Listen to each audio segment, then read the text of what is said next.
Today we're going to be having a look at this big old heavy outdoor light.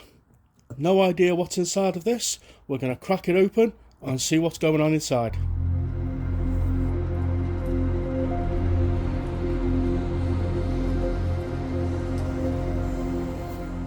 So one of the clients that we frequent with was knocking down an old wing of their complex, and it had these old lights on the outside. There were about 5 of them.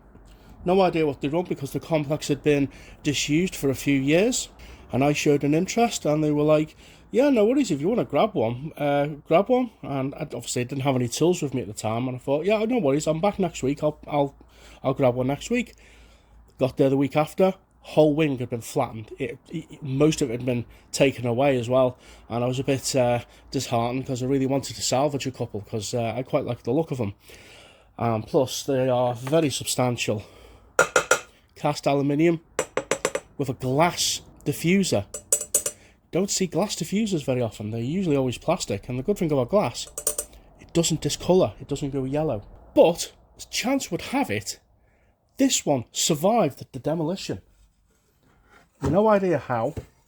It's got a dent here that you can just make out that it's not quite round anymore, and all the cables just got ripped out. So I hope it hasn't damaged the internals. Now this thing is very heavy, and I suspect it runs a 70 watt high pressure sodium bulb or a son lamp. So we'll have to see what's going on in this, but first of all I think I'll give it a bit of a clean because it's got the entire remnants of the prop department of arachnophobia inside.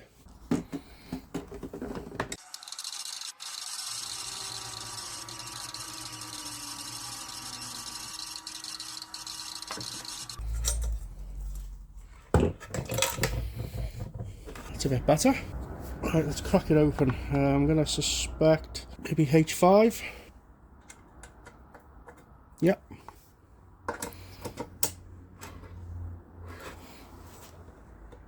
Oh, those Allen bolts are stiff. There we go. Started that one off.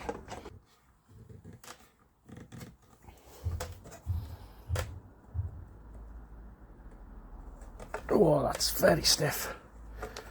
There we go, we got it now. This light could be refurbished easily. Bit of a wire brush down, bit of a sand, degrease it, throw in some primer, some metal primer. I would warm it up first as well, just so it adheres, or do it in the summer, and then stick a fresh coat of satin or gloss black on it, or whatever colour suits. You could do it white so it blends in a bit more. Oh, that one's a right impact screwdriver. It is. I'm going to use the trusty Aldi Ferrex impact. Oh, they're big on bolts. Might as well get the rest out. Long one at the top and short ones at the bottom. Okay, right, are you ready? Shall we see what we've got inside? I didn't hear anything rattling about, so luckily whatever's inside is not broken. So, right. Oh, wow. It's had a lot of wasps in there by the look of it. Not quite a nest, or maybe they just got trapped in there. Right, so I'm going to shake that off. And I'm sure if there's anybody from the street lighting enthusiast community watching this video, or someone who actually deals with the maintenance and repair of street lights, this is just a full-time job, cleaning out bees and wasps and insects. Never seen that many of them before.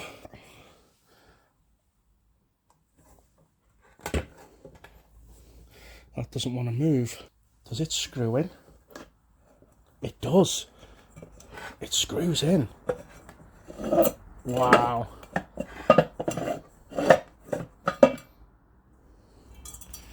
Wow.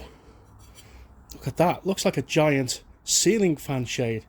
But the fact that it's a screw in as well, and it's absolutely thick glass. Huge. That's probably why it survived. Don't make them like they used to.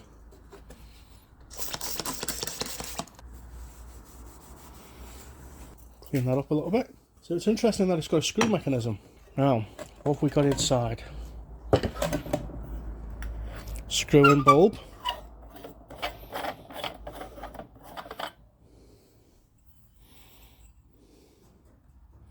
Got an Osram 50-watt bulb.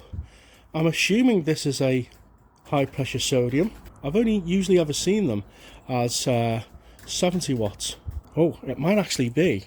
Let's have a look. Get the old screws out. Now, the cable clips have been destroyed, but luckily that's probably what saved the internals of this light. So these have got these little additional cable runs on them. And that's probably what saved it. You can see as it's been pulled, they've kind of stopped all the internals from being pulled out. That's pretty good going.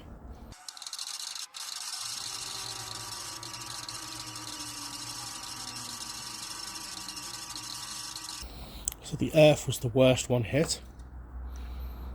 It's been, the sheath has been partially exposed there. That was obviously what held down the chock block. I've got this little short plug socket and lead. I think we should power this thing up. Let's see what it looks like. Because I'm not sure it's a low pressure sodium. It looks like it's I'm not sure what the term is, but it's what I would call a mercury bulb, or one that lights up white. I'm not fully versed on all the kinds of bulb types.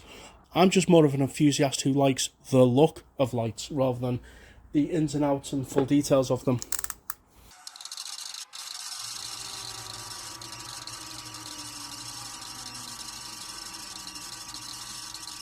Well, I almost gave up hope of finding some terminal connectors. I've seemingly run out of plastic chock block terminal connectors, and I have no idea where they've all gone, but I found this at a stash, a nice porcelain unit, which will hopefully fit on the original terminal connector holder. So let me just get that installed.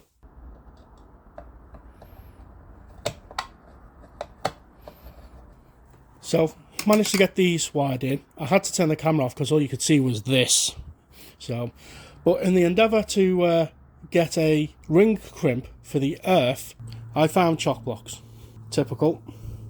So it came in handy because you can use them for the earth now. This one's already attached, so might as well use it.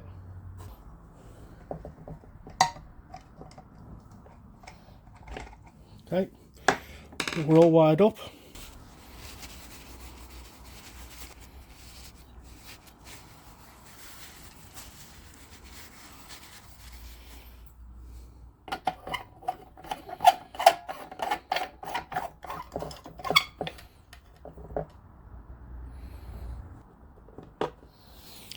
You ready?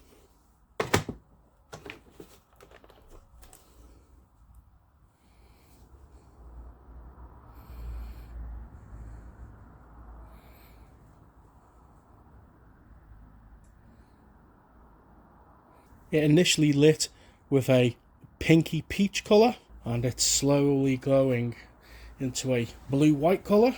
So I think at this point we'll do a little time lapse.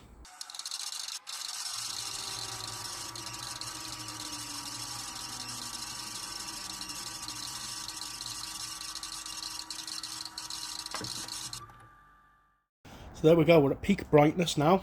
I'll turn off all the other lights. Let's put the diffuser back on.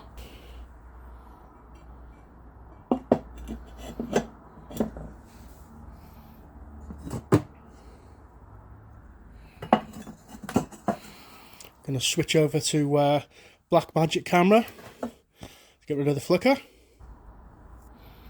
There we go, that's better. So, in my opinion, this gives out about the equivalent of a 100 watt bulb, in lumens that is. With this shield on top, the light output is drastically reduced compared to when it's not on. But unfortunately you have to run it. I would suspect there are variants which just have the outer retaining ring, or a louvered section here, or maybe a cross pattern with these supports. Unfortunately, you need to run it, or maybe not. I mean, it does screw into place. This, once this is screwed into place, I mean, is there a seal on it? Yes, there is a rubber seal on it, so maybe you could get away with it and just screw it on like that. But anyway, we got it working again. It's a cracking little light. I mean, the internals might come in handy for other projects that we got cooking, like a street light project I've been working on for many years for the back garden. But anyway, at least we got it going again. It survived a building being dropped on top of it, and it lives to fight another day for now. So anyway, hope you enjoyed this video, and I'll catch you on the next one.